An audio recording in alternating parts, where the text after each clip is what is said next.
चलिए दोस्तों स्टार्ट करते हैं आज की क्लास को। आज की क्लास के अंदर हमें कॉन्सेप्ट पढ़ना है नो कॉन्ट्रैक्ट नो कंसिडरेशन का, या नो कंसिडरेशन नो कॉन्ट्रैक्ट आप कह सकते हैं, जो भी आपको सही लगे। No consideration and no contract section 25 इसको डील करता है। अब ये पर्टिकुलर चैप्टर क्या कह रहा है आपसे?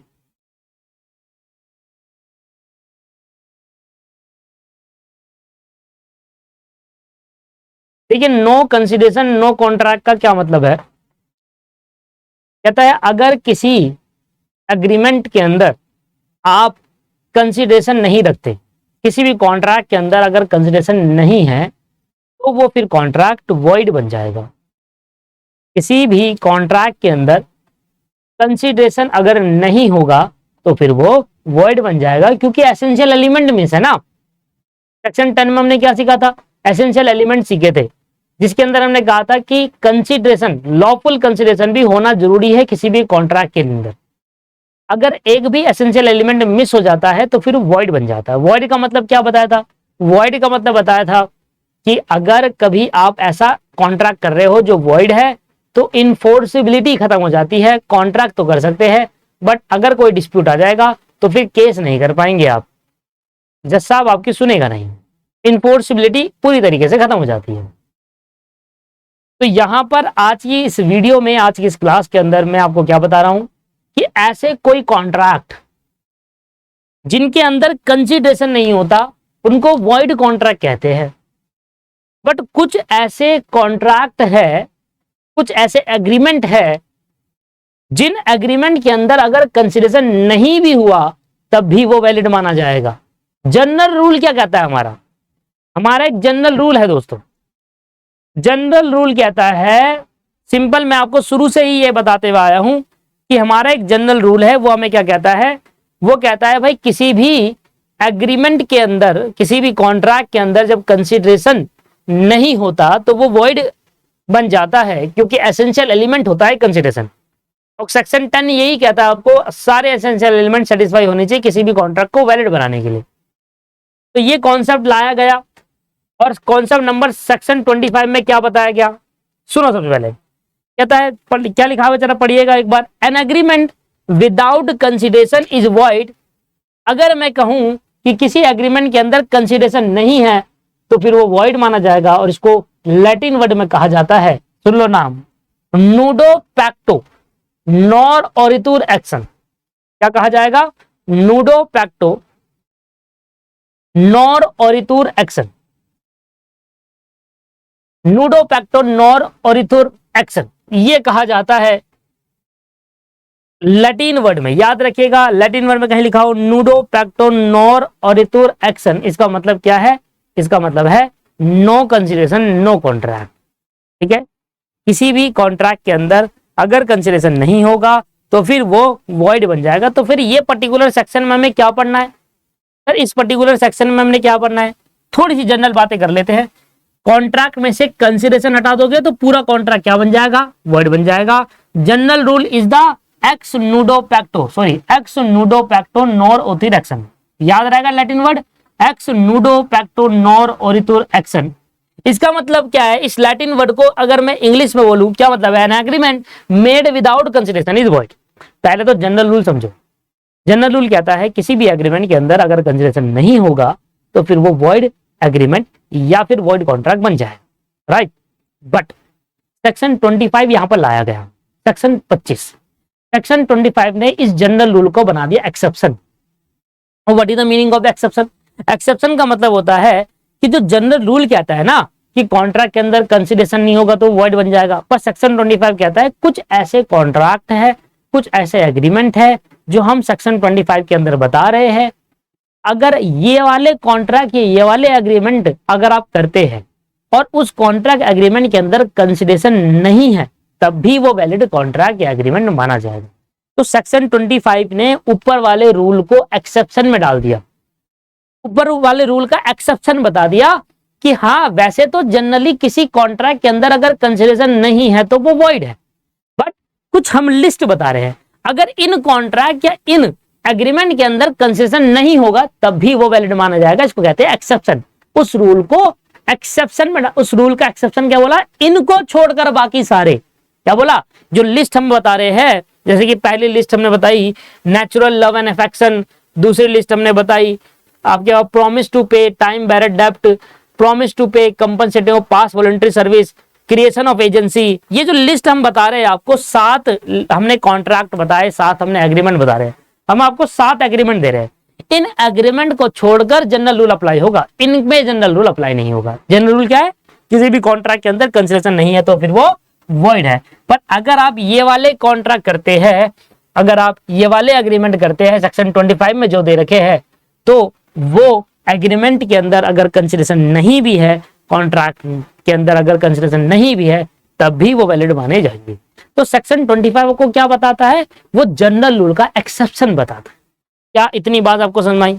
सेक्शन 25 को क्या बता रहा है, जनरल रूल का एक्सेप्शन। एक्सेप्शन का मतलब समझ में आया ना, इस लिस्ट के अंदर कंसिडरेशन नहीं भी हो तब भी वैलिड है वो, बाकी सब में वॉइड माना जाएगा, पर इन जो लिस्ट दे रही है 7 उस पर वैलिड माना जाएगा। देखिए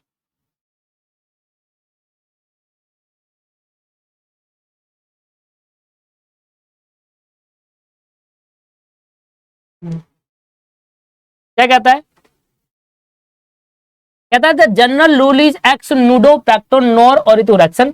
इंग्लिश में कहे जाए तो an agreement made without consideration is void. ऐसा एग्रीमेंट जिसके अंदर कंसिडरेशन नहीं है वो वॉइड है। पर as per section 25 of the Indian Contract Act 1872, ये सेक्शन 25 को बता रहा है एक्सेप्शन टू दिस रूल, इस रूल का एक्सेप्शन मतलब कुछ ऐसे एग्रीमेंट या कॉन्ट्रैक्ट होंगे जिसमें कंसेशन नहीं भी होगा तब भी वैलिड माना जाएगा। An agreement are enforceable even through they are made without consideration. Agreement तब भी इनफोर्सेबल माने जाएंगे अगर उसके अंदर कंसिडरेशन नहीं होगा, मतलब वैलिड माना जाएगा तब भी अगर कंसिडरेशन नहीं होगा। ये एक्सेप्शन बता दी गई। In simple word the section say that agreement without consideration is valid. Section 25 को क्या बताएगा कि कुछ ऐसे एग्रीमेंट है जिसके अंदर कंसिडरेशन नहीं भी है तब भी वो वैलिड माना जाएगा। क्लियर है? इतनी बात समझ में आ गई आपको? चलिए, तो एक्सेप्शन का सेक्शन 25 है और पहला आपके पास आता है natural love and affection. Natural love and affection का पहला पॉइंट आपके पास आता है।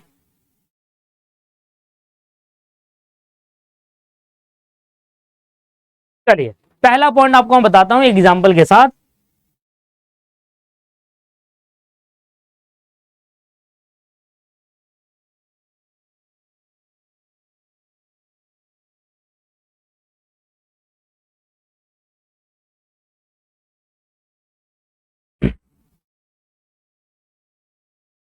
चलिए,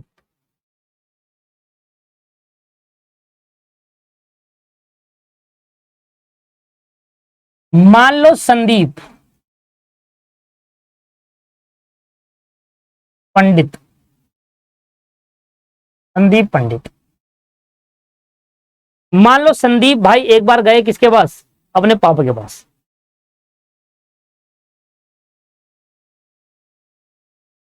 पापा कहते हैं बड़ा नाम करेगा, बेटा हमारा बड़ा काम करेगा, नन नन नन नन। इंग्लिश में भी लिख देता हूं, इतनी इंग्लिश तो आती है मेरे को। संदीप भाई जाते हैं अपने पापा के पास, पापा से कहते हैं बाबा मैं सीएमए कर रहा हूं और अगर मेरी सीएमए कंप्लीट हो गई ना तो आप मुझे बाइक दिलाओगे 2 लाख रुपए की, मेरी पसंद की। इसके पापा कहते हैं अच्छा सीएमए कर रहा है, अगर सीएमए क्लियर हो गई तो बाइक दिलानी पड़ेगी। इसके पापा कहते हैं ठीक। संदीप अपने पापा से बोलता है कि पापा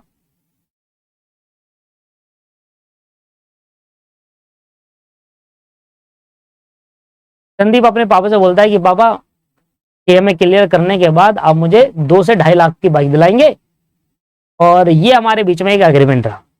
अब इनने क्या कहा ठीक है भाई, तो इन दोनों के बीच में, संदीप और संदीप के फादर के बीच में एग्रीमेंट बन गया कि भाई सीएमए क्लियर हुआ संदीप का और ये एग्रीमेंट रिटर्न में लिख लिया इन्होंने। अब संदीप कहने लगा कि सर पापा मेरा सीएमए क्लियर होगा तो मैं अपना बाइक चाहिए, मुझे लगभग बुलेट चाहिए मुझे, तो जो फटफट फटफट फटफट फटफट ऐसे चले, दुनिया देखे मुझे, लड़कियां चौक जाएगी, मैं आ गया, तो मैं निकलूं यहां से तो दुनिया घूरती रहे मुझे, फटफट फटफट फटफट करते रहूं। तो पापा कहने लगे ठीक है कोई बात नहीं। कह रहा पापा, संदीप कह रहा पापा देखो ऐसी बात है, अब भरोसा तो आजकल रहा नहीं जमाने में, तो भरोसा भरोसा देखो किसी पे करना नहीं चाहिए, और बात जब पैसों की हो तो अपने बाप पे भी नहीं करना चाहिए। मैं एक बात कह रहा हूँ ऐसी भी, जब आप बात पैसों की बात हो ना, तो बाप और बेटे के अंदर भी हिसाब होना चाहिए। कहावत है ये, बाप बेटा का हिसाब भी रखना चाहिए पैसों की बात में। पापा कह रहे अच्छा मेरी बोली मुझे ही बोल रहा है। कह रहा पापा एग्रीमेंट बनाओ, और एग्रीमेंट बोल कर नहीं लिख कर होगा, साइन करोगे आप और मैं भी। इसने कहा ठीक है। इसके पापा गुस्से में, आप कह रहा देखो बच्चे बड़े हो गए, साइन करने को बोल रहे हैं, बताओ। अब क्या होता है, भाई की सीएमए कंप्लीट हो जाती है, ये सन है और फादर। भाई की सीएमए कंप्लीट हो जाती है, और सीएमए कंप्लीट करने के बाद सीधा जाता है पापा के पास, कहता पापा पापा जरा हाँ, कहना हाँ, एग्रीमेंट लेके पूछता है, कहता हो गई कंप्लीट, लाओ 2.5 लाख रुपए दो, मैं बाइक लूंगा। 2.5 लाख रुपए दो, मैं बाइक लूंगा, मेरी तो सीएमए कंप्लीट हो गई। पापा कहते हैं कौन सी सीएमए और कौन से 2.5 लाख रुपए, और ये कब हो गया, ऐसे कब से मैंने बात कह दी, सीएमए तूने करी है, तू अपने लिए कर रहा है, मेरे लिए तो ना कर रहा है। तू सीएमए कर रहा है, तू अच्छा पैसा कमाएगा, अपने बीवी बच्चों को देगा, हमारे को तो ना देगा। कि हम तो ऐसे में घुसे थे, आप देख लो, आप अपने में मेरे को मत बोलो 2.5 लाख रुपए। कह रहा पापा ऐसे थोड़ी ना होता है, मैंने लिखी तो मुझे पता था आप ऐसे ही करोगे, इसलिए मैंने लिख लिया, और आपके साइन भी है। कह रहा दिखा। इसने ऐसे करके अपना एग्रीमेंट दिखाया, उसमें पापा के साइन दिखाए, और सारे एग्रीमेंट एफिडेविट बना रखे इसने बढ़िया से। संदीप भाई पूरा मतलब सीएम है भाई, ऐसे थोड़ा पड़ रहा दीपक क्लासेस के अंदर।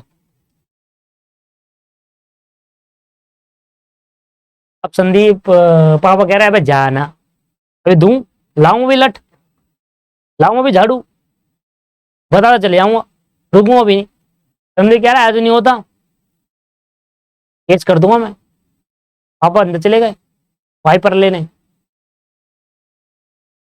अब वाइपर बजाएंगे संदीप पर, संदीप इधर में निकल गया और केस कर दिया संदीप ने पापा। पापा को गुस्सा आ रहा है। हाल देखो, अब संदीप ने अपने पापा पे केस कर दिया, और केस करके क्या बोल रहे हैं जज साहब से, जज साहब देखिए हमारे बीच में एक एग्रीमेंट हुआ, और उस एग्रीमेंट में लिखित में हुआ, और मेरे एग्रीमेंट में ये हुआ कि अगर मैं सीएम बन जाऊंगा तो मेरे पापा मुझे 2.5 लाख की बाइक दिलवाएंगे। आज मैं सीएम बनकर खड़ा हूं आपके सामने सर, अब मैं बाइक लेने मांगता हूं तो पापा मना कर देते हैं। जज साहब कहने लगे कि पापा से, हाँ जी भाई साहब क्या बात हो गई, क्यों नहीं दे रहे आप बाइक। जज साहब से कहने लगे, फादर जज साहब से कहने लगे कि सर देखिए एक बात बताइए, मैं 2.5 लाख रुपए की बाइक दूंगा, बदले मुझे क्या मिला। सीएमए जो उसने करी है तो अपने लिए करी ना, मुझे क्या मिला, मुझे तो कुछ नहीं मिला। किसी भी कॉन्ट्रैक्ट के अंदर कंसीडरेशन भी तो होना जरूरी है। मैं 2.5 लाख की बाइक अगर अपने बेटे को दूंगा तो बेटा उसके बदले में मुझे क्या दे रहा है, कुछ भी नहीं दे रहा। और यहां पर किसी कॉन्ट्रैक्ट या किसी एग्रीमेंट के अंदर जब कंसीडरेशन ही नहीं है तो फिर वो वैलिड नहीं, वॉइड है, और ये मेरे पे केस कर नहीं सकता, तो ये तो वॉइड केस हो गया, हटाओ उसको, भगाओ। आज जज साहब कह रहे बात तो सही कह रहा है यार, बात तो सही कह रहे हैं इसके बाबा, बात तो सही कह रहे हैं। कह रहा है जज साहब, पापा कह रहे हैं जज साहब हमने भी ऐसे थोड़ा पढ़ा है, हमने भी बहुत क्लासेस देखी है, हमने भी बहुत पढ़ा है लॉ, हमें पता है N agreement without consideration is void. पर संदीप कहता है पापा आपने सेक्शन 25 नहीं पढ़ा, उसकी कुछ एक्सेप्शंस होती है। ये कहता है जी हमारे टाइम पे नहीं था वो, हमने तो पढ़ाया नहीं किसी ने। ये कहते हैं जी हमारे टाइम पे नहीं है। पापा आप समझिए, सेक्शन 25 कहता है एक्सेप्शन, कुछ ऐसे एग्रीमेंट होते हैं जहां पर कंसिडरेशन नहीं भी होगा तब भी वैलिड माना जाएगा, और हमारा वो कंसिडरेशन है, वही वाला एग्रीमेंट है हमारा। अगर ऐसे कैसे वही एग्रीमेंट है, कौन सा एग्रीमेंट है। पापा पहला एग्रीमेंट है सेक्शन 25 का, जो पहला वाला सेक्शन है ना, वो बताता है natural love and affection. Natural love and affection के साथ अगर कहीं पर कॉन्ट्रैक्ट किया जाए और उस कॉन्ट्रैक्ट के अंदर कंसिडरेशन नहीं होगा तब भी वो वैलिड माना जाएगा। आप मुझे बदले में 2.5 लाख की बाइक दे रहा हूं क्योंकि हमारे बीच में नेचुरल लव एंड अफेक्शन है, फादर और सन का एक रिलेशन है, नियर रिलेशन है, हमारे बीच में प्यार है, लिखित में हमने एग्रीमेंट कर रखा है। तो ऐसे केस के अंदर कुछ कंडीशन है जो सेटिस्फाई करनी पड़ती है। अगर वो कंडीशन सेटिस्फाई हो जाती है तो फिर कंसिडरेशन की नीड नहीं है, तब भी वो वैलिड माना जाता है। अच्छा, इसके बाद कह रहा है अच्छा हमें सिखा रिया है? बतख के बच्चे को तहना सिखा रिया है? दिखा जरा सेक्शन 25 खोल। तो इसने सेक्शन 25 खोला। अब सेक्शन 25 में क्या लिखा हुआ है? Natural love and affection, section 25 sub section 1 कह रहा, देखो क्या लिखा हुआ है। कहता है N agreement without consideration valid होना चाहिए if the following all condition must be satisfy. कहता है एक एग्रीमेंट विदाउट कंसिडरेशन, बीच में वैलिड लगा देना, वैलिड होगा तब अगर कोई भी कंडीशन, नीचे दी गई कंडीशन सेटिस्फाई होगी। 4 कंडीशन बताई कि एग्रीमेंट रिटर्न में होना चाहिए। क्या एग्रीमेंट रिटर्न में था? जो एग्रीमेंट कराया क्या वो रिटर्न में था? यस सर, रिटर्न में था, पहली कंडीशन सेटिस्फाई हो गई। दूसरा, इज इट रजिस्टर? हाँ, अगर एग्रीमेंट रिटर्न में कराओगे तो वो रजिस्टर भी होगा। एफिडेविट में लिखवाया था, मैंने आपसे कहा था एफिडेविट है, अतः बकायदा रजिस्टर करा रखा है, रजिस्टर्ड है हमारा एग्रीमेंट। ठीक है, दूसरा पॉइंट रजिस्टर्ड हो गया। तीसरा पॉइंट क्या कह रहा है? कह रहा है it made on account of a natural love and affection. क्या सन और फादर के बीच में नेचुरल लव होगा या नहीं होगा? ऑब्वियस सी बात है, एक बाप अपने बेटे को जरूर प्यार करता है, इनडायरेक्टली या फिर डायरेक्टली, तो नेचुरल लव एंड अफेक्शन तो यहां पर कंप्लीट होता है, बिल्कुल। और अगला पॉइंट क्या था? In between the party standing near relation to each other. क्या इनके बीच में कोई रिलेशन है? सन और उसके फादर के बीच में कोई रिलेशन है? यस, सन और फादर का रिलेशन है, और इनके बीच में नेचुरल लव एंड अफेक्शन है। नेचुरल लव, ऑब्वियस सी बात है, नेचुरल लव एंड अफेक्शन है। तो ये 4 कंडीशन अगर सेटिस्फाई होती है तो ऐसे केस के अंदर कोई भी एग्रीमेंट या कोई भी कॉन्ट्रैक्ट विदाउट कंसिडरेशन वैलिड माना जाता है। पहला, नेचुरल लव एंड अफेक्शन के केस के अंदर क्या होगा? पहला पॉइंट कि अगर कोई भी 2 पार्टी आपस में एग्रीमेंट कर रही है, वो भी लिखित में। दूसरा, उस एग्रीमेंट को रजिस्टर्ड कर रही है। तीसरा, उन पार्टीज के बीच में नेचुरल लव एंड अफेक्शन होना चाहिए, क्रिएट नहीं करा हो लव, नेचुरली हो, बचपन से हो, या बचपन से ना हो कि शादी के बाद हो। जैसे कि हस्बैंड और वाइफ की शादी हो जाती है तो नेचुरल लव एंड अफेक्शन आ जाता है, नेचुरल लव आ जाता है। फिर माता पिता के बच्चों के लिए प्यार, वो नेचुरल लव एंड अफेक्शन है। और चौथा पॉइंट, उन दोनों पार्टी के बीच में कहीं ना कहीं कोई ना कोई रिलेशन होना चाहिए। 4 पॉइंट अगर सेटिस्फाई कर दिया, natural love and affection section 25 section 1 एक एक्सेप्शन बन जाएगा, और ऐसे केस के अंदर कोई भी एग्रीमेंट या कॉन्ट्रैक्ट विदाउट कंसिडरेशन वैलिड माना जाएगा। पहला पॉइंट, मैं दोबारा 4 पॉइंट गिनवा रहा हूं, ध्यान सुनिएगा। दोबारा 4 पॉइंट गिनवा रहा हूं। पहला पॉइंट क्या है कि अगर 2 पार्टी के बीच में एग्रीमेंट है और वो एग्रीमेंट रिटर्न में है, पहला एग्रीमेंट कैसा होना चाहिए? रिटर्न में होना चाहिए।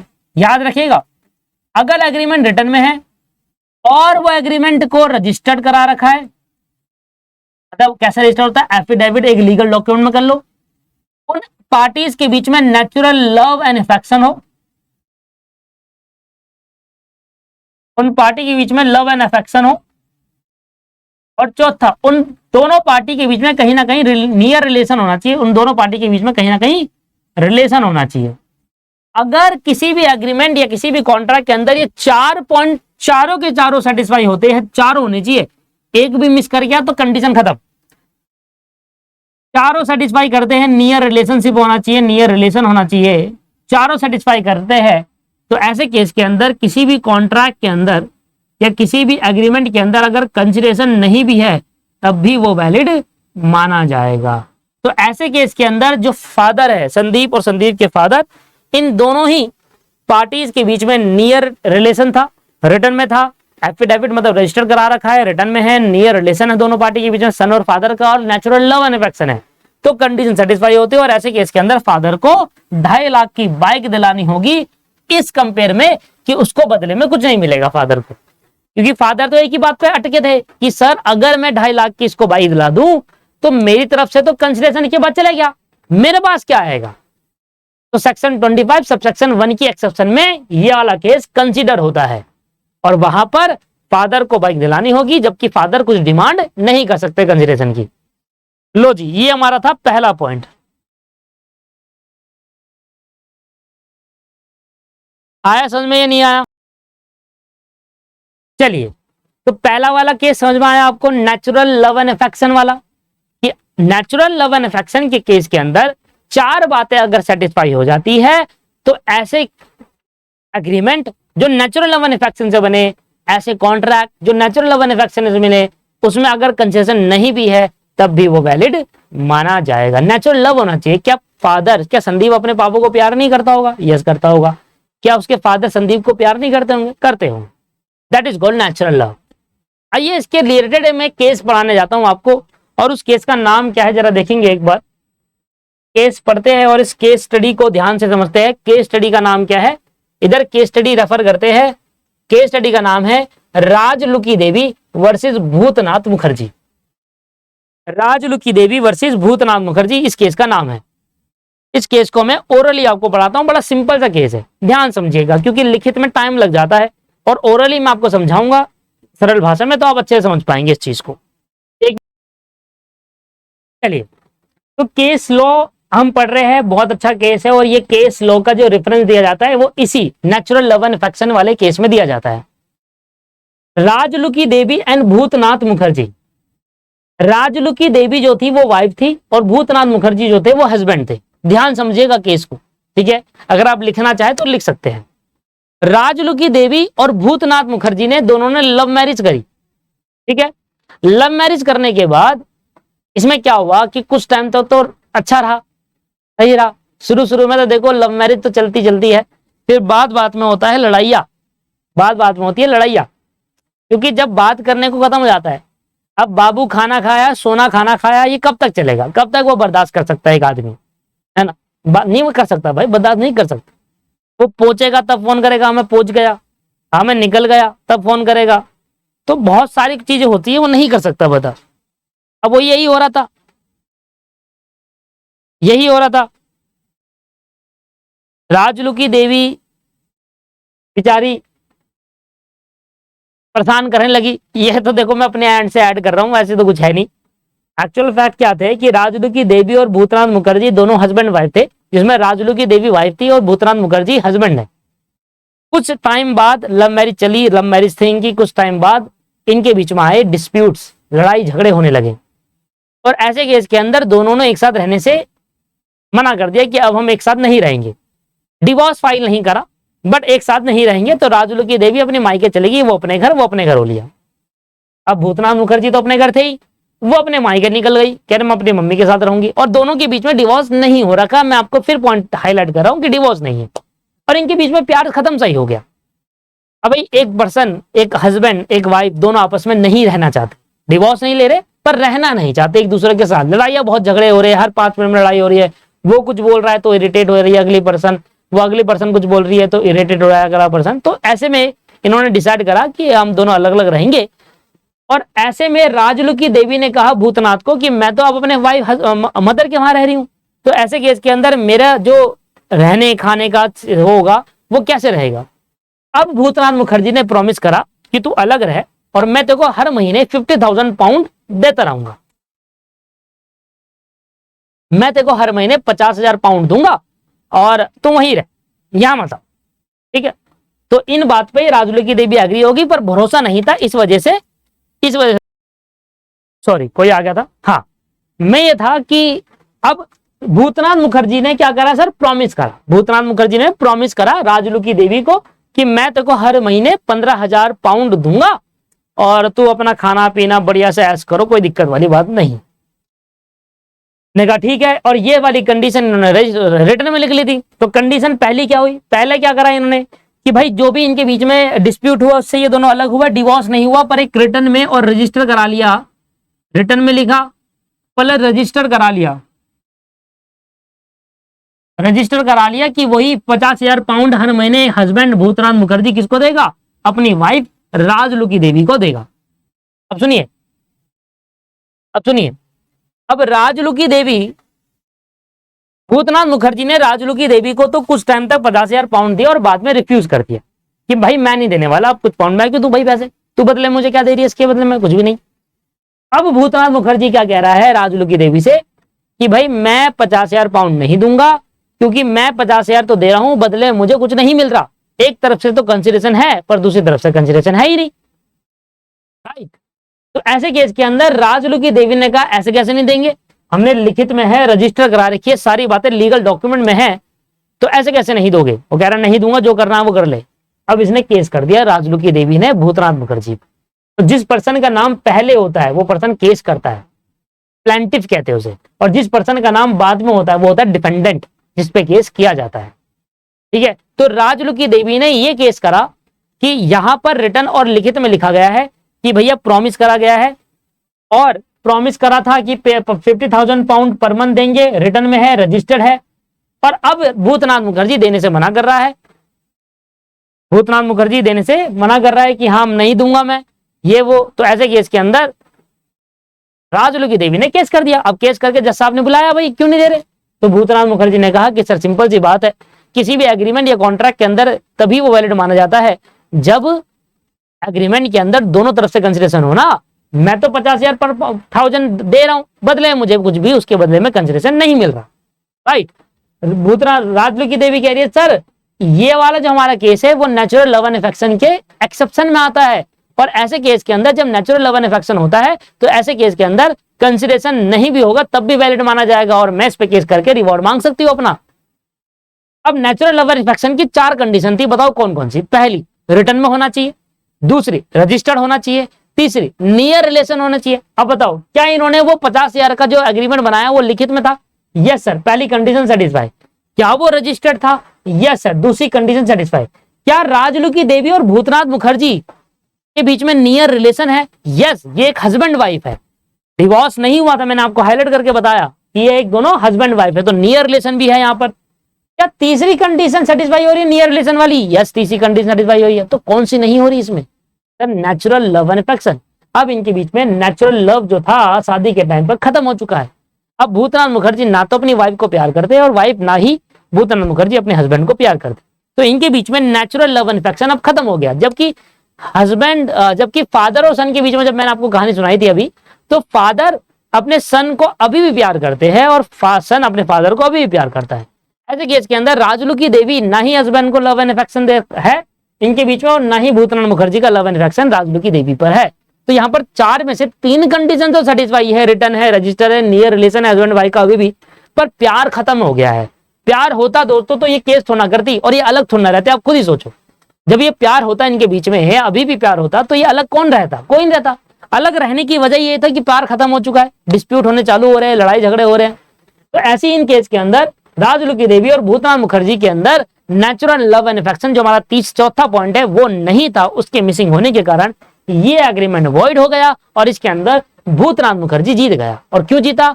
क्योंकि ऐसा कोई भी एग्रीमेंट जिसके अंदर कंसिडरेशन ना हो वो वॉइड होता है, और ये भी वॉइड बन गया क्योंकि इसमें चारों कंडीशन सेटिस्फाई नहीं हुई थी। 3 तो हो गई थी, चौथी भी अगर हो जाती तो वैलिड कंसिडरेशन होता। विदाउट कंसिडरेशन इसको 50,000 रुपए देता पर ये बदले में कुछ नहीं देती, तब भी ये वैलिड होता। पर 3 ही सेटिस्फाई हुई, चौथी नहीं हुई, और 4 नहीं हुई, तो फिर ये पूरा कंसिडरेशन क्या होगा? ये पूरा कंसिडरेशन वॉइड बन गया है, और वॉइड में कोई पार्टी दूसरे पार्टी पर केस करके रिवॉर्ड नहीं मांग सकती। This is the main first point. क्या आपको समझ में आया कि कभी भी किसी भी एग्रीमेंट या किसी भी कॉन्ट्रैक्ट के अंदर नेचुरल लव एंड अफेक्शन होगा तो ऐसे केस के अंदर वो एग्रीमेंट के अंदर अगर 4 बातें सेटिस्फाई होगी, return, register, near relation, natural love and affection, तो वो एग्रीमेंट कॉन्ट्रैक्ट या एग्रीमेंट के अंदर कंसिडरेशन ना भी हो तब भी वैलिड माना जाएगा अगर चारों बातें सेटिस्फाई है तो, जो कि हमारा पहला पॉइंट था। क्लियर? या लो जी, तो आपको ये पॉइंट चारों क्लियर हो गए हैं, अच्छे से आपको समझ में भी आ गए हैं। ठीक है, तो जब भी आग का रागा सेक्शन 25 का सबसेक्शन 1 जो नेचुरल लव एंड अफेक्शन पे बेस्ड है उसमें आपको केस रेफरेंस डालने को बोले तो आप सिर्फ नाम लिख कर आएंगे। अगर मान लो पेपर में आ गया कि नो कॉन्ट्रैक्ट नो कंसिडरेशन का एक्सेप्शन लिखो साथ, पर आपको पहला याद है नेचुरल लव एंड अफेक्शन, जो कि याद हो गया है, मैंने आपको बताया। नेचुरल लव सेक्शन में 4 कंडीशन लिख कर आनी, याद हो गया भाई। When any agreement made without consideration is valid if they satisfy 4 condition. ऐसा एग्रीमेंट या कॉन्ट्रैक्ट जिसमें कंसिडरेशन ना हो वो वैलिड होगा अगर 4 कंडीशन सेटिस्फाई हो गई, return, registered, near relation, natural love and affection, 4 हो गई, तो ऐसे कंडीशन, ऐसे कॉन्ट्रैक्ट, ऐसे एग्रीमेंट वैलिड होंगे विदाउट कंसिडरेशन। और केस का रेफरेंस लेके आएंगे राजलुकी देवी एंड भूतनाथ मुखर्जी, ऐसे लिख कर आ जाएंगे, बस खत्म हो गया। वहीं पर आपको पूरे के पूरे नंबर मिल जाएंगे। काट ही नहीं पाएगा वो। पूरी लॉ की लैंग्वेज पढ़ा रहा हूं आपको मैं, ठीक है। चलिए फिर अगला पॉइंट हमारा क्या कहता है, promise to pay compensate for past voluntary service, promise to pay compensating for past voluntary service, ये पॉइंट। आइए तो अगले पॉइंट का एग्जांपल के साथ चीजों को समझने की कोशिश करते हैं, एग्जांपल के साथ समझने की कोशिश करते हैं क्या कह रहा है ये point. Promise to pay past, promise to compensate past voluntary service. मान लो माही चावला, अब माही का एक पर्स था जिसके अंदर माही ने बहुत पैसे, लड़कियों के पास देखो पैसे होते ही है, अब लड़कों की बात करें कि भाई 10 रुपए का नोट है, अरे 10 का क्यों है जेब में, चलो खर्च करते हैं।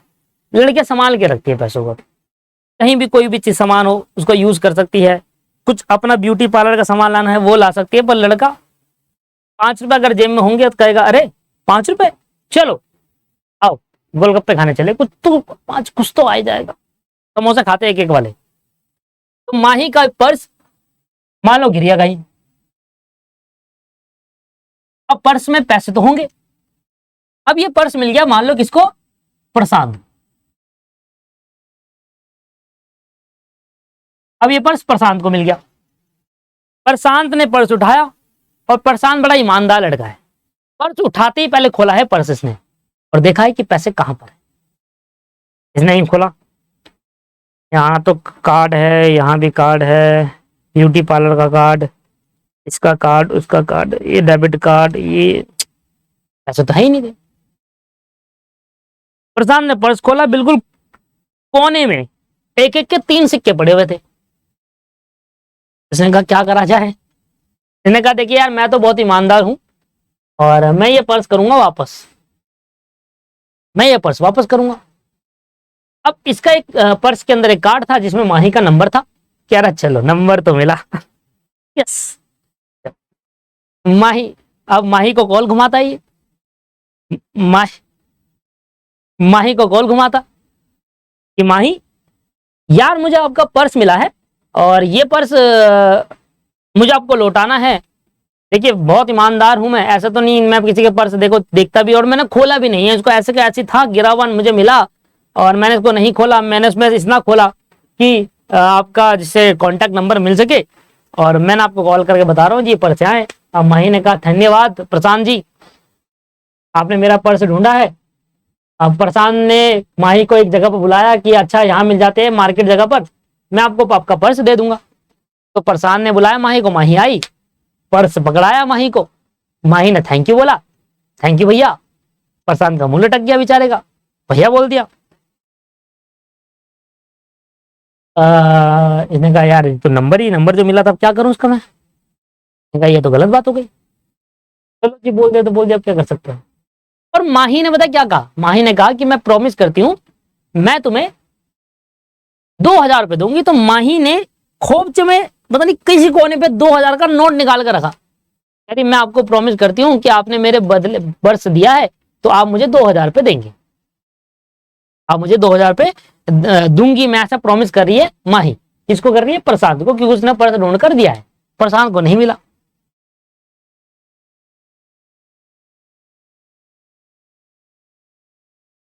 तो अब प्रशांत ने क्या करा, प्रशांत को जो ही माही 2000 रुपए देगी, क्या प्रशांत इस 2000 के बदले में कुछ दे रहा है माही को, नहीं दे रहा।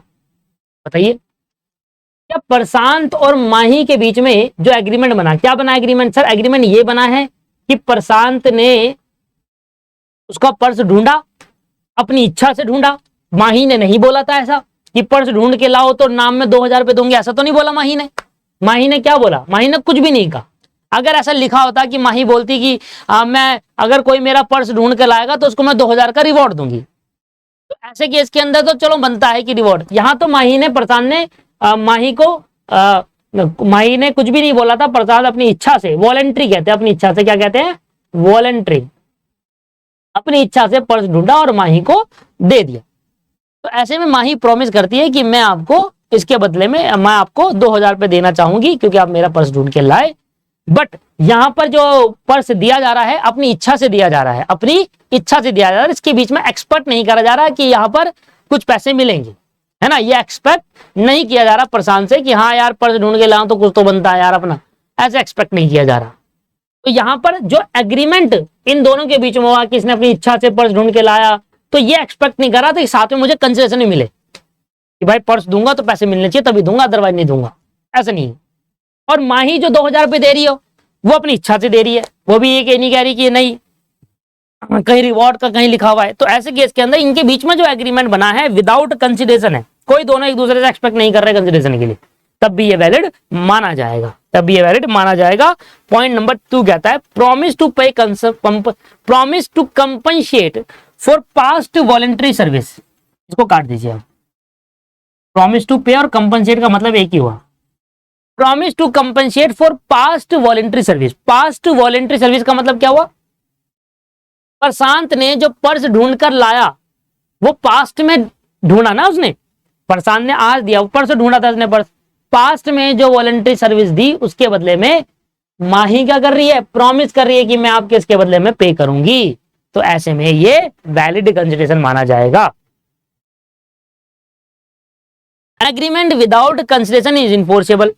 अगर कोई एग्रीमेंट के अंदर कंसिडरेशन नहीं है क्या वो इनफोर्सेबल होगा? हाँ इनफोर्सेबल होगा। इफ लगा दिया, if it is promise to compensate a person who has voluntary service in the past, has already done voluntary service, already done voluntary service, something for the promisor have voluntary service mean service without any request. Voluntary service का मतलब क्या हो गया? Service without any request. मतलब अगर माही कह रही है कि मैं आपको प्रॉमिस कर रही हूं 2000 रुपए देने का क्योंकि आपने ये पर्स अपनी इच्छा से मुझे ढूंढ कर दिया है, मैंने आपको नहीं बोला था, और अगर माही यहां पर देने से मना करती है तो अब प्रशांत केस कर देगा माही पर कि भैया इसने तो प्रॉमिस करा है, दे। हमारा है पॉइंट क्या है? पॉइंट समझो, मैं दोबारा समझाने की कोशिश करता हूं। प्रशांत ने माही का पर्स ढूंढा, माही ने नहीं कहा था, प्रशांत ने अपनी इच्छा से उसको पर्स मिला और अपनी इच्छा से उसको डिलीवर कर दिया पर्स। प्रशांत ने माही को डिलीवर कर दिया। अब माही ने जैसी पर्स देखा बड़ी खुश हुई, उसकी इंपॉर्टेंट चीजें वहां पर डॉक्यूमेंट थे, उसने प्रॉमिस कर दिया कि मैं आपको इस पर्स जो आप ढूंढ कर लाए हो, आपने जो सर्विस दी है अपनी इच्छा से जो आप मुझे ये पर्स लेकर आए हैं, इसके बदले मैं आपको 2000 पे करने का प्रॉमिस कर रही हूँ कंपनसेशन के तौर पर।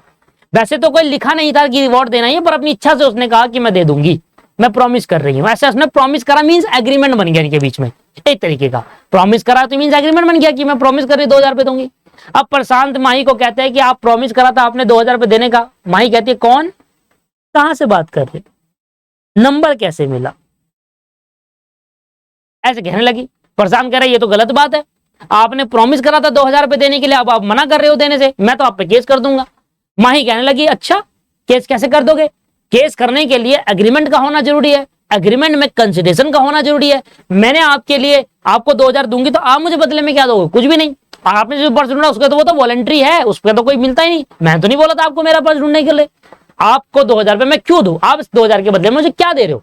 वो कह रहा है मैं अपना आपका पर्स ढूंढ के लाया। वो कह रही मैंने तो बोला ही नहीं आपने पर्स ढूंढ के लाया, आपकी गलती है, लड़कियां समझ कर आपने पर्स ढूंढ के दे दिया, वो आपकी गलती है। कह रहा भाई मैं केस कर दूंगा। वो कर लो केस, माही कह रही केस कर लो, कोई दिक्कत नहीं है। तो ऐसे केस के अंदर अब प्रशांत माही पर केस कर सकता है क्योंकि उसने प्रॉमिस करा था कंपनसेट करने का। अब माही कहेगी सर यहाँ पर, जज साहब को कहेगी कि सर यहाँ पर तो कंसिडरेशन है ही नहीं दोनों पार्टी के साइड में। माही कहेगी यार अगर मैं 2000 रुपए प्रशांत को दे दूं तो प्रशांत भी तो बदले में कुछ दे। तो यहाँ पर जज साहब ने कहा कि प्रशांत दे चुका अपनी इच्छा से, अपनी वॉलंटरी सर्विस आपको पास्ट में दे चुका, उसके बदले का आप कंपनसेट कर रहे हो तो आपको देना पड़ेगा। इधर एट द टाइम तो कंसिडरेशन नहीं मिलेगा, पर पास्ट में कंसिडरेशन आपको मिल चुका, आपका पर्स ढूंढकर लाकर दिया। तो यहां पर माही जो 2000 रुपए दे रही है एट द टाइम, प्रशांत ने तो 2000 रुपए नहीं देना, बदले में उसको कितने देना। यहां पर माही ने जो 2000 रुपए दिए हैं देने हैं प्रशांत को, वो माही की तरफ से तो कंसिडरेशन हो गया, पर प्रशांत की तरफ से कुछ नहीं आया। जज साहब ने कहा इसने पास्ट में जो सर्विस दी थी उसके बदले का कंपनसेशन है तो आपको देना पड़ेगा। यहां पर आप ये नहीं देखोगे एट द टाइम कंसिडरेशन नहीं मिला, ये वॉइड होगा, नहीं, ये तब भी वैलिड है क्योंकि आप ऑलरेडी ये पास्ट में सर्विस दे चुका है और आप इसके बदले में पास्ट सर्विस के कंपनसेशन दे रहे हो क्योंकि आपने प्रॉमिस करा। मत देते थैंक यू बोल के निकाल देते, आपने प्रॉमिस करा कि मैं 2000 रुपए दूंगी, तो आप मना नहीं कर सकते, आपको देना पड़ेगा। और आप ये रूल नहीं अप्लाई सकते, जनरल रूल नहीं अप्लाई कर सकते कि नो कंसिडरेशन नो कॉन्ट्रैक्ट। माही कहेगी 2000 रुपए दे रही हूं, बदले में मुझे कुछ नहीं मिल रहा, तो कंसिडरेशन नहीं है, तो कंसिडरेशन नहीं, तो कॉन्ट्रैक्ट वॉइड है, ऐसे नहीं कह सकते, क्योंकि आपने उसने पास्ट में वॉलंटरी सर्विस दे दी और अब आपने प्रॉमिस भी करा उसको कंपनसेट करने का, तो करना पड़ेगा, इसलिए इसको एक्सेप्शन में डाल दिया गया। राइट है।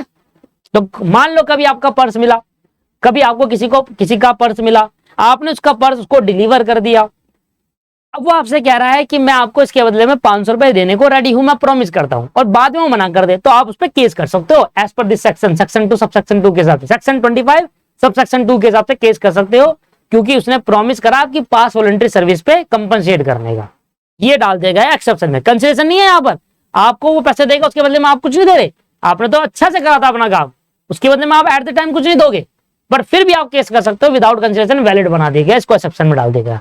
पॉइंट नंबर 2 समझ में आया। कंडीशन क्या है इसकी, कंडीशन देखो, to apply this rule flowing condition must be satisfy, ये रूल तभी अप्लाई होगा जब नीचे दी गई कंडीशन सेटिस्फाई की जाएगी। पहला, the service should be have be done voluntary, जो प्रशांत ने सर्विस दी वो अपनी इच्छा से दी गई हो।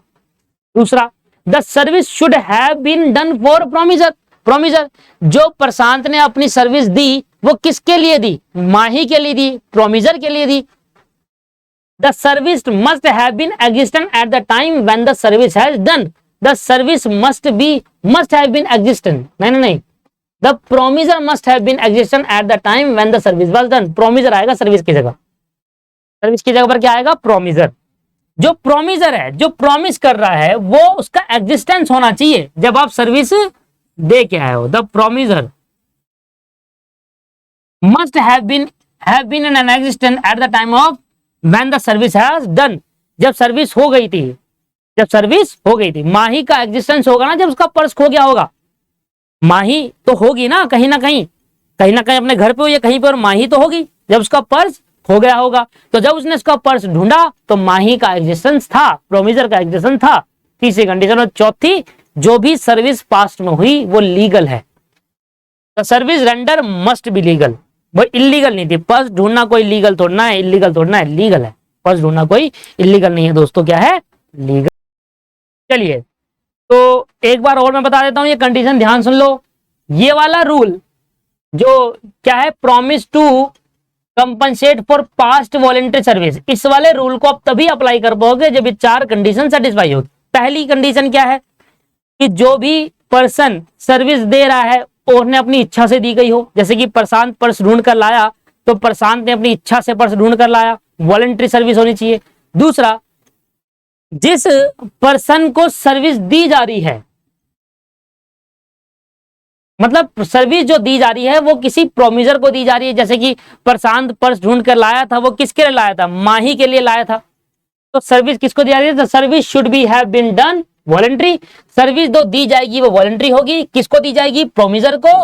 जब वो सर्विस दी जा रही है तो प्रोमिजर का एग्जिस्टेंस होना जरूरी है, यहां पर सर्विस की जगह प्रोमिजर आएगा, ठीक है, द सर्विस की जगह आएगा promisor. The promisor must have been in existence at the time when the service was done, जब प्रशांत ने पर्स ढूंढा तो माही का एग्जिस्टेंस था यहां पर कहीं ना कहीं, वो अपने घर पे होगी या कहीं पर भी होगी, पर जिस टाइम उसका पर्स खोया होगा और प्रशांत ने ढूंढा वो थी होगी ना। ऐसा तो नहीं है कि कोई पर्सन का पर्स ढूंढा है और उसको फोन कर रहे हैं और पर्सन टपक चुका है तब तक, तो एग्जिस्टेंस है ही नहीं, तो फिर क्या रिवॉर्ड लेगा तू, समझ रहे आप भाई। मेरे को किसी का पर्स मिला गिरा हुआ, मैंने उठाया, मैंने उसको देखा, अच्छा कॉन्टेक्ट में कॉल करा, पता चला वो तो गिर गया, कहीं मर गया, कुछ भी हो सकता है ना, कहीं पर चले गया नहीं, ऐसी जगह गया है बाहर, कहीं आ ही नहीं सकता, एग्जिस्टेंस आई नहीं उसका, कहीं पर टपक गया हो, भगवान ने बुला लिया हो, ठीक है जी। तो एट द टाइम जब वो सर्विस हुई तो उस टाइम पे उस पर्सन का एग्जिस्टेंस होना जरूरी है। और जो भी सर्विस दी जा रही है वॉलंटरी, प्रशांत ने जो सर्विस दी, क्या दी, पर्स ढूंढ कर दिया, क्या वो इलीगल है पर्स ढूंढना, नहीं सर, लीगल है, पर्स ढूंढकर लीगल है, तो जो भी सर्विस दी जा रही है वो लीगल हो, ठीक है जी। मान लो किसी के घर में आग लग गई, किसी के घर में आग लग गई, अब बाहर के लोग आकर उस बाहर के 2-3 जने लोग आए और उस आग को बुझा दिया, और बुझाने के बाद उस घर में पैसे रखे हुए थे, तो उसने कहा कि मैं प्रॉमिस करता हूं आपने मेरी मदद करी अपनी इच्छा से, मैंने आपको बुलाया नहीं था फिर भी आपने मेरी मदद करी, अब आग बुझाना लीगल हो गया, पहला जो आग बुझाई जा रही है वो वॉलंटरी है, अपनी इच्छा से। किसके लिए बुझाई जा रही है आग? प्रोमिजर, जिसका वो घर है। अब प्रोमिजर प्रॉमिस कर रहा है कि मैं यार आपने मेरी बहुत हेल्प करी, मैं इसके बदले में आपको कुछ देना चाहता हूं। तो अगर वो मना कर दे तो फिर उस पर केस हो जाएगा, क्योंकि प्रोमिजर का एग्जिस्टेंस था जब वो सर्विस दी गई थी। जब वो घर की आग बुझा रहे थे तब वहां पर प्रोमिजर भी खड़ा था। ठीक है जी, क्लियर हो गया। मान लो मिस्टर ए के घर में आग लगी, बी और सी, मिस्टर बी और सी आए, उसकी हेल्प करी आग बुझाने में अपनी इच्छा से। पहला condition satisfy, voluntary. Mister B और सी ने अपनी इच्छा से आग बुझाना चालू करी। मिस्टर बी और सी किसके लिए सर्विस दे रहे थे? प्रोमिजर, मिस्टर ए के लिए। मिस्टर ए का एग्जिस्टेंस था जब मिस्टर बी और सी सर्विस दे रहे थे, मतलब जब वो आग बुझा रहे थे तब वहां पर मिस्टर ए भी था, या कहीं ना कहीं था वो, चाहे वो कहीं और होगा पर उसका एग्जिस्टेंस था यहां पर इस दुनिया में। और तीसरा, जो सर्विस दी जा रही है मिस्टर बी और सी आग बुझाने की, वो एक लीगल है। वो अच्छी बात है, आग बुझा रहे किसी घर में तो लीगल है। चारों कंडीशन सेटिस्फाई होगी तो, और मिस्टर ए प्रॉमिस कर रहा है कि यार मैं आपको कुछ कुछ पैसे देना चाहता हूं, और बाद में मना कर दे तो फिर कर नहीं सकता, विदाउट कंसेशन आपको पे करना पड़ेगा। लो जी, ये हमारा दूसरा पॉइंट है।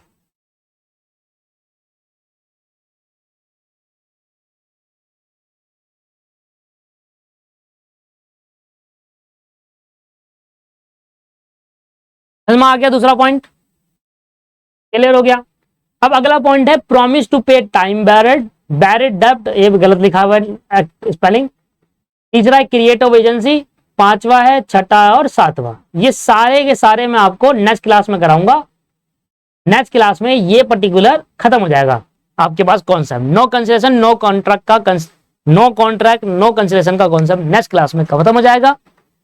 कुछ नहीं बचा नेक्स्ट क्लास में पॉइंट बताने, क्योंकि मैं इनको डीपली पढ़ा रहा हूं, एक एक पॉइंट में समय लगा रहा हूं, इसलिए थोड़ा टाइम लग रहा है। नहीं तो चाहता तो 5-5 मिनट में खत्म करा देता। पॉइंट ही तो है, पॉइंट ही तो है। जब आप बिजनेस स्टडी पढ़ते थे, जब आप इकोनॉमिक्स पढ़ते थे, इतने बड़े बड़े पॉइंट्स को, मतलब एक कॉन्सेप्ट के अंदर, जैसे कि मान लो आपने पढ़ा माइक्रो इकोनॉमिक्स के लिमिटेशन, उसमें 10 पॉइंट है, 10 पॉइंट 10 मिनट में करते थे आप। चीजें में डिपेंड है, आप लॉ पढ़ रहे हैं और एक चीज में समय लगा रहे हैं। हमने 45 मिनट लगाए सिर्फ 2 पॉइंट पढ़ने में, चीजों को समझा कि एक्चुअल में क्या हो रहा है। बार बार एक चीज में हाईलाइट करा रहा हूं आपको मैं, कंसेशन नहीं है तब भी मैं केस कर दूंगा, क्योंकि वैलिड एक्सेप्शन पढ़ा रहा था जब मैं आप। ठीक है, तो जनरल रूल क्या कहता है? No concession no contract, void होगा। किसी कंसेशन के अंदर, कोई कॉन्ट्रैक्ट के अंदर कंसेशन नहीं है तो वॉइड है, पर उसकी एक्सेप्शन लिखी गई है सेक्शन 25 में, और उसमें बताया गया है कि अगर कंसेशन नहीं भी होगा किसी कॉन्ट्रैक्ट के अंदर तब भी वो वैलिड माना जाएगा। बस कुछ कंडीशन है जो सेटिस्फाई करनी पड़ती है, जो कि मैंने आपको 2 पॉइंट पढ़वाए। अब तीसरा पॉइंट है प्रॉमिस टू पे टाइम बैरिड डेब्ट है ये। ठीक है, बरिड नहीं है, बैरिड है, BARREED। इसके बाद यहां पर क्रिएट ऑफ एजेंसी, बस फिर इसके बाद छोटे छोटे पॉइंट है जो कि नेक्स्ट क्लास 45 मिनट लेकर खत्म हो जाएंगे। देखिए, मैं आपको 1.5 घंटे की क्लास देकर ही पढ़ा सकता हूं, पर क्योंकि थ्योरी है, थ्योरी में होता है गैप लेना बहुत जरूरी। और थ्योरी में अगर मैं इकट्ठा आपको 1 घंटा लगातार बोले जा रहा हूं, आपको समझ नहीं आ रहा, तो फिर कोई फायदा नहीं है। मैं जो पढ़ा रहा हूं 1.5 घंटा, वो आपके दिमाग में घुसा ही नहीं, तो क्या फायदा ऐसा पढ़ाने का? कोई फायदा ही नहीं है। फायदा तो तब है कि मान लो आपने 45 मिनट अभी पढ़ लिया है, आधे घंटे या 1 घंटे का ब्रेक लेकर या 1 दिन का ब्रेक लेकर आपने फिर 45 मिनट पढ़ लिया, तो इससे आपके दिमाग में चीजें जलेगी।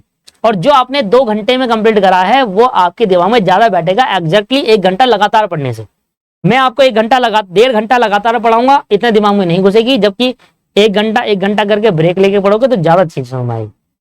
ठीक है जी, मिलते हैं नेक्स्ट क्लास में और ये particular concept no consideration no contract खत्म कर देंगे। Bye bye, take care, have a nice day, धन्यवाद।